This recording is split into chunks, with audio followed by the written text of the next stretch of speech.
నిన్న అర్ధరాత్రి మహబూబ్నగర్ బైపాస్ రోడ్లో జరిగినటువంటి సంఘటన యాక్సిడెంట్ చాలా దురదృష్టకరం, చాలా బాధాకరం. దాదాపు ఇప్పటికే 5 మంది చనిపోయారు, ఇంకా 2-3 కూడా ప్రాణాలతో పుట్టుబిట్టాడుతూ ఉన్నారు. ఒక్కసారి ప్రజలందరూ కూడా ఆలోచన చేయాలి, నిర్లక్ష్యం ఎక్కడ జరిగిందనేది. ఇంతమంది బైక్ రైడర్స్ ఇంత స్పీడ్గా టౌన్లో తిరుగుతున్నప్పుడు పోలీసు యంత్రాంగం ఉందా లేదా, ట్రాఫిక్ పోలీసు ఉందా లేదా, పోలీసులు ఉన్నారా లేదా, దృష్టి ఉందా దాని మీద? అసలు తెలంగాణ పోలీసు అంటే రాష్ట్రంలో పెద్ద నెంబర్ 1 పేరు ప్రతిష్టలు ఉండేది. 2.5 సంవత్సరాల్లో భ్రష్టు పట్టిపోయింది అంతా. అవినీతి అధికారులు కొంతమంది చేరి మంచి పని చేసేటప్పుడు కూడా చెడ్డ పేరు వస్తుంది. ఈరోజు వాళ్ళు ఏం చేస్తున్నట్లు మరి? ఇసుక లారీల మీద ఉన్న శ్రద్ధ,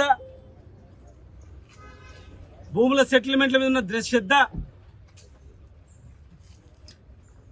వాళ్ళ మీద వీళ్ళ మీద పడి పీక తినడం తప్ప ప్రజల ప్రాణాలు పోతాయి, ఏం జరుగుతుందనేది కనీసం దృష్టి ఉందా? బైపాస్లో కానీ మెయిన్ రోడ్లో కానీ జడ్చర్ల నుంచి మహబూబ్నగర్ వరకు 78 మంది చనిపోయారు. గతంలో చిన్న రోడ్డు ఉండే, కోవిడ్లో పెద్ద రోడ్డు చేసినాం, రోడ్లు వెడల్పు, డివైడర్లు, లైటింగ్ ఇంత అద్భుతంగా నిర్మించి ట్రాఫిక్ సిగ్నల్స్ కూడా మీరు చూడండి, ట్రాఫిక్ సిగ్నల్స్ కూడా శాంక్షన్ అయ్యి టెండర్ కూడా అయినాయి. ట్రాఫిక్ సిగ్నల్స్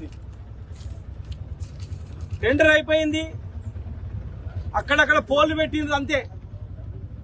ఎలక్షన్ కన్నా ముందు స్టార్ట్ చేసినాం, ఆ రోజు ఎంత ఉన్నాయి అట్లే ఉన్నాయి. అవే ట్రాఫిక్ సిగ్నల్స్ ఉండి, బ్లింక్లర్స్ ఉండి, పకడ్బందీగా పోలీస్ వ్యవస్థ పనిచేస్తుంటే, సీసీ కెమెరాలు పెట్టి పనిచేసింటే ఇమ్మీడియట్గా ట్రాక్ చేసేవాళ్ళు, నియంత్రించేవాళ్ళు కదా. ఇన్ని వెహికల్ కనపడలేదా? ఒక్కరు కూడా కనపడలేదా? డిపార్ట్మెంట్లో ఒక్కరు కనిపించినా, ఓ దొంగ పోతున్నా అంటే ఓ కానిస్టేబుల్ కనిపించినా ఇమ్మీడియట్గా పట్టుకుంటే, లేకపోతే వేరే పోలీసుని చెప్తారు. 180 కిలోమీటర్ల స్పీడ్తో పోతున్నప్పుడు ఎవరికి రాలేదా?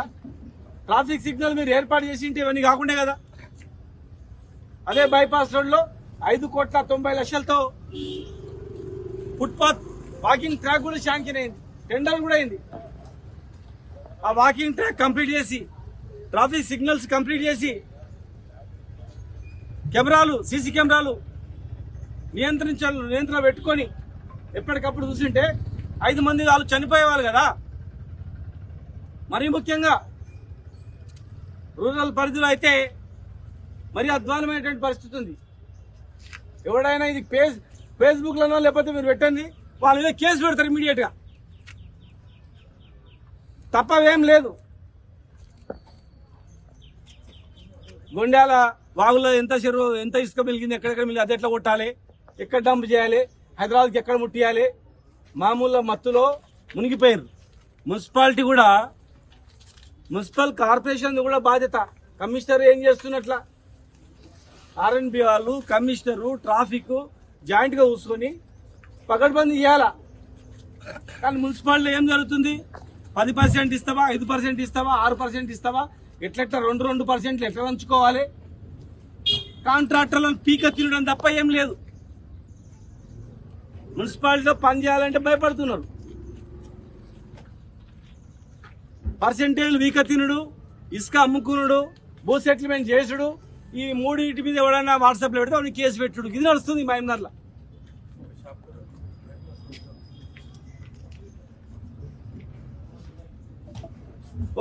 ఒకరి గురించి అన్ని బైపాస్లో మొత్తం బలగొట్టేస్తారు. మనం ఎవరు చెప్తున్నారు, ఒక షాప్ గురించి నామ్స్ ప్రకారము సేఫ్టీ, ఆర్ఎన్బి సేఫ్టీ అథారిటీ వాళ్ళు ఎక్కడ ఓపెన్ చేయాలి, ఎక్కడ ఓపెన్ చేయదని వాళ్ళు నిర్ణయిస్తారు. కానీ దుకాణాలకు ఎక్కడ దుకాణం ఉంటే అక్కడ ఓపెన్ చేయరు.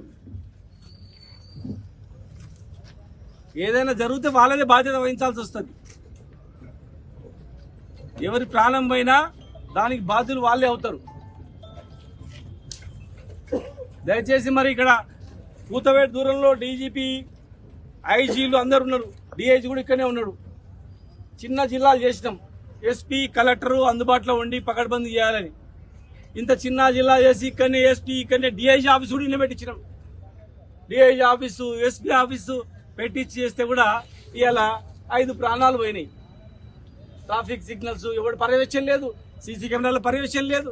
పొద్దుగా లేస్తే రాత్రి వరకు ఇక్కడ సగం మంది ఆఫీసర్లు సగం మంచిగా ఉన్నారు, 70% మంది మంచిగా ఉన్నారు, కానీ వాళ్ళది ఏం నడవదు. 20% మందిది ఇసుక లారీలు, ఇసుక ట్రాక్టర్లు, ఫిల్టర్ ఇసుక, మైనింగ్, భూముల సెటిల్మెంట్లు, ఇది తప్ప ఏం లేదు.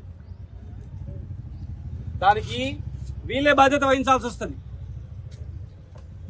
ప్రజలారా మీరు కుటుంబంతో కూర్చొని ఆలోచన చేయండి, ఫ్యామిలీతో కూర్చొని ఆలోచన చేయండి. టౌన్లోనే లైట్లు సరిగా పడక యాక్సిడెంట్లు అవుతుండే.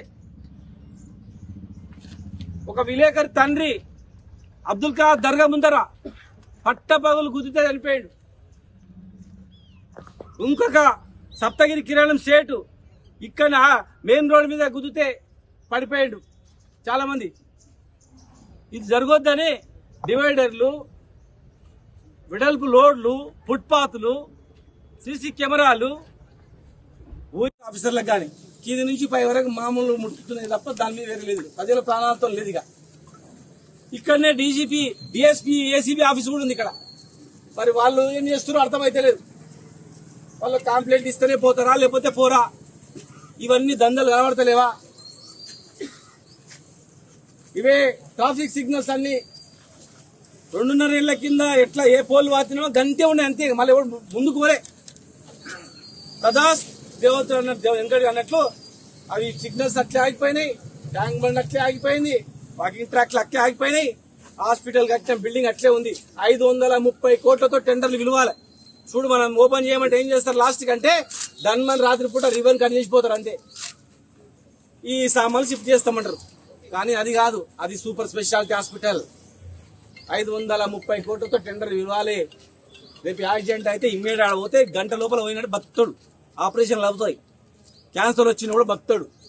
యాక్సిడెంట్ అయిపోయినా బతుకుతారు. గుండె తీసి గుండె పెట్టొచ్చు. అలాంటి అత్యాధునిక హాస్పిటల్ అది. 1000 కోట్లతో నిర్మించిన హాస్పిటల్ అది. కనుక దయచేసి ఇప్పటికైనా పోలీసు యంత్రాంగం ప్రజల ప్రాణాలతో దృష్టి పెట్టండి. వెంటనే ట్రాఫిక్ సిగ్నల్స్ మీరు పిలిచేది ఏం లేదు. టెండర్ పిలిచినా అంతే అయిపోయింది. కాంట్రాక్ట్ పట్టుకొచ్చి తొందర చేయించండి. వాడిని పర్సెంటేజ్ అడగకపోతే పని చేస్తాడు. సింపుల్. ఫుట్పాత్, బైపాస్ మొత్తం కూడా టెండర్ అయిపోయింది. వాడిని డబ్బులు అడగకపోతే, అధికారులు డబ్బులు అడగకపోతే పని చేస్తాడు. సింపుల్, అంతే. మేము మాట్లాడిన దానిలో వాస్తవం ఉందా లేదా అన్ని అంశాలు మాట్లాడతా. రోడ్ల గురించి, పార్కుల గురించి, దర్గాల గురించి, గుడ్ల గురించి, మైనార్టీ స్కూళ్ళ గురించి ఏం జరుగుతుంది అనేది. ఇవాళ నేను మాట్లాడే అంశము కుటుంబంతో సహా కూర్చొని చర్చించండి. జడ్చర్ల నుంచి మామనార్ వరకు ఎంతమంది చనిపోయినారు, రోడ్ ఎట్లుండే, మరి రోడ్ ఈ రోజు ఎట్లా చేసినాము, టౌన్లోనే లైట్లు కనపడకుండే, లైట్లు పడకుండే, మరి అడవిలో అక్కడి నుంచి ఇక్కడ వరకు 20-30 కిలోమీటర్లు మనుషులు లేకపోయినా రోడ్లు లైట్లు ఎందుకు వేసినాం? యాక్సిడెంట్లు కావద్దని. డివైడర్లు ఎందుకు ఎట్టినాం? యాక్సిడెంట్లు కావద్దని. ఇవాళ ఏం జరుగుతుంది? కొత్తగా ఏమైనా జరిగిందా? కుటుంబంతో కూర్చొని ఆలోచన చేసుకోండి. చెప్తాం కానీ నీళ్ళు అప్పుడు ఎట్లా ఉండే, ట్రాక్టర్ల కింద మరి ఎంతమంది చనిపోయారు నీళ్ళు పట్టుకోవడానికి పోయి. ఇవాళ రోజు తప్పించి రోజు నీళ్ళు ఇస్తుంటివి, ఇవాళ ఎట్లా వస్తున్నాయి, ఎన్ని ట్యాంకర్లు కట్టాము, అవన్నీ ఒకటోటి చెప్తాను. అవన్నీ ఒక్కొక్కటి దాని మీద నేను కూడా, ఎందుకంటే దీని మీద దృష్టి పెడితే కానీ వీళ్ళు ప్రజాప్రతినిధులు కూడా మేము వడ్లు కొనుగోలు చేయండి రా బాబు అంటే రైతులు ఇబ్బంది పడుతున్నారంటే అవి పక్కకు పెట్టి లీడర్ల కొనుగోలు మీద ధ్యాస పెట్టి ఏదైనా మంచి మాట్లాడితే నేను మాట్లాడిన దాని ఏమైనా తప్పు ఉందా ప్రజలారా, మహబూబ్నగర్ ప్రజలారా ఆలోచన చేయండి. నేను మాట్లాడదంటే ఏం మాట్లాడను, ఇట్లే సావని అందరూ ఒక్కటి మాట్లాడొద్దా చెప్పండి. 10 సంవత్సరాల్లో ఏం జరిగిందో ఆలోచన చేసుకోండి. ఒక్కసారి ఆలోచన చేసుకోండి, గుండె మీద చేసుకుని ఆలోచన చేసుకోండి. 10 సంవత్సరాల క్రితం ముందు మీ ఇంటికి ఎవరైనా బంధువులు వస్తే ఏమన్నారు? ఈ రోజు మహబూబ్నగర్కి వస్తే, మీ ఇంటికి వస్తే బంధువులు ఏమంటారు? ఆత్మ మీద గుండె మీద చేసుకుని పెట్టండి. నాకున్న అనుభవాన్ని, మున్సిపల్ కమిషనర్ అనుభవాన్ని, ఉద్యమ అనుభవాన్ని, పాలమూరు కోసం చూసి, ఇక్కడ రైతుల కోసం చూసి, మైనార్టీల కోసం చూసి, బీసీ బడుగు బలిగిన వర్గాల కోసం చూసి, ఒక్కొక్కరిని ఎట్లా బాగు చేయాలి, ఇండస్ట్రీస్ ఎట్లా తేవాలి, ఎట్లా అభివృద్ధి చేయాలని నా చెమట రక్తాన్ని కరిగించి 1000 మగలు తిండి తిప్పలు లేకుండా నిద్రలు పోకుండా మహబూబ్నగర్ అత్యంత అద్భుతంగా తయారు చేయాలని నేను చేస్తే ఇవాళ అల్కగాళ్ళు, పైసకు పనికిరానుళ్ళు ఇవాళ ప్రజాప్రతినిధులు అయిపోయి ఇష్టానుసారంగా మాట్లాడుతూ ఉన్నారు. నాలుక ఉంది కదా అని. తెలంగాణ రాష్ట్రం గురించి కొట్లాడినప్పుడు వీళ్ళందరూ ఎక్కడున్నారు ఆలోచన చేయండి. తెలంగాణ రాష్ట్రం ఇదే మహబూబ్నగర్ జైల్లో ఉన్నప్పుడు వీళ్ళందరూ ఎక్కడున్నారు ఆలోచన చేయండి. రాష్ట్ర ఏర్పాటు ప్రక్రియలో వీళ్ళది ఏమైనా భాగం ఉందా ఆలోచన చేయండి. ఇలా ఏదైనా మాట్లాడితే ఫోన్లు వేసి నువ్వు ప్రెస్ మీట్ పెట్టరా శ్రీనివాస్ గౌడ్ తిట్టు, ప్రెస్ మీట్ పెట్టరా శ్రీనివాస్ గౌడ్ తిట్టు, ఉసిగొలుపుతున్నారు. మా వాళ్ళతోనే అనిపించాలని చెప్పి ప్లాన్ చేస్తారు. కానీ ఎక్కువ రోజులు నడవదు. ఇవాళ ఈ చావుకు కారణం నేను చెప్తున్నా పోలీస్ డిపార్ట్మెంటే. చనిపోవడానికి కారకులు వీళ్ళే. వీళ్ళ నిర్లక్ష్యం వల్లనే ఈ రోజు వరకు ఇప్పటివరకు వాళ్ళు పట్టుకోలే, తీసుకురాలే. అంత నిద్రావస్థలో ఉన్నారు. ఎన్ని లారీలు పోయినాయి అని చెప్పండి. ఇప్పుడు చెప్తారు ఇసుక ఎన్ని లారీలు పోయినాయి, ఎన్ని పాయలు వచ్చినాయి, ఎవరెవరికి వాట చెప్పండి. కళల నిధులు కొడితే చెప్తారు. ఎన్ని లారీలు నడుస్తున్నాయి, ఎవరెవరు ఎన్ని లారీలు నడుస్తున్నాయి చెప్తారు. లారీ నెంబర్తో సహా చెప్తారు. కానీ ఇది చెప్పరు. దీనికి బాధ్యత వహించాలి. పేద కుటుంబంలో చనిపోయినరు, వాళ్ళని కుటుంబాన్ని మొత్తం ఆదుకోవాలి. ప్రజలకు భరోసా ఇవ్వాలి. పకడ్బందీ కెమెరాలు, సీసీ కెమెరాలు ఏర్పాటు చేయాలి. లేకపోతే మాత్రం ప్రజలు తిరగబడతారు. ప్రజలంతా తిరగబడతారు. తర్వాత ఇంకొక విషయం, ఇది అయిపోయింది.